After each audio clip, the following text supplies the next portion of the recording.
Briquette একটা date কর, আর আমি যাব প্রমাণ করে দেবো দিদি মুদিকে যারা ভোট দেবে তারা বেঈমান জাহান্নামী হয়ে মরবে। আমি প্রমাণ করে দেবো, আজকে প্রমাণ করবে। একটু শুনবে? কারা কারা শুনতে চাও একটু হাত তুলে সাক্ষী দাও। একটু হুজুর থেকে মলি সাহেব ধর, কথা বুঝছেন না? বোঝেন না? হ্যাঁ, হুজুরের বেলায় মুরগির রান, আমার বেলায় মুরগির ঠ্যাং। সে শুকনোটা ঠ্যাং খাওয়ার হুজুর কে আছে দেখ। কোন মুফতি সাহেবের লোভ আছে হুজুর হবার? দেখ, ধরে লিয়া ওকে। ব্রিটিশরা চড় পেটিয়ে দিল, সব ধরে ধরে ধরে ধরে খবর হয়ে গেল। ব্রিটিশ তাদেরকে পয়সা দিল, লিজাও লিজাও লিজাও। কি করতে হবে? আব্দুল আজিজ মুহাদ্দিস দেহলভির বিরুদ্ধে ফতোয়া দাও। ও ভুলভাল বকছে। কোথায় আছে ব্রিটিশদের বিরুদ্ধে লড়াই করা ফরজ? কোরআন হাদিসের কোথায় আছে? ব্যাস, ফতোয়া শুরু হয়ে গেল। দুটো গ্রুপ হলো না? হলো না? জোরে বলেন। ঠিক তেমনি ইতিহাস জানতে হবে। আজকে যখন আব্বাস সিদ্দিকী বলল দিদি মুদিকে ভোট দিয়ে হারাম, ভোট দিলে ঈমান চলে যাবে, আমার বিরুদ্ধে একদল ফতোয়া দিয়েছে না যায়নি?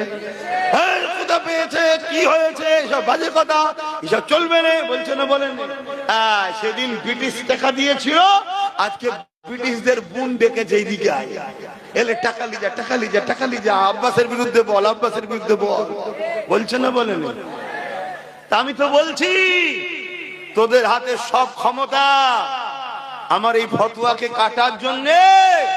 ব্রিকেট একটা ডেট কর, আর আমি যাব প্রমাণ করে দেবো দিদি মুদিকে যারা ভোট দেবে তারা বেঈমান জাহান্নামী হয়ে মরবে। আমি প্রমাণ করে দেবো, আজকে প্রমাণ করবে। একটু শুনবে?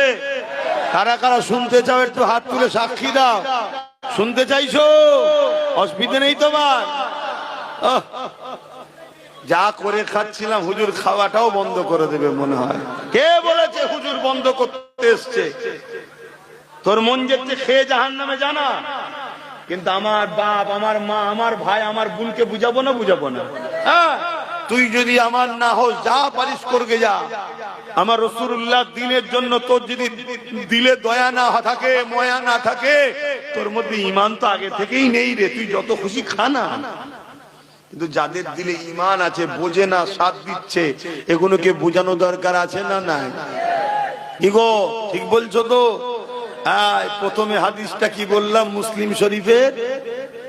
অন্যায় দেখলে হাত দিয়ে রুখে দাও। অন্যায় দেখলে হাত দিয়ে বলুন রুখে দাও। যদি হাত দিয়ে রুখতে না পারো, মুখ দিয়ে অন্যায়ের প্রতিবাদ করো।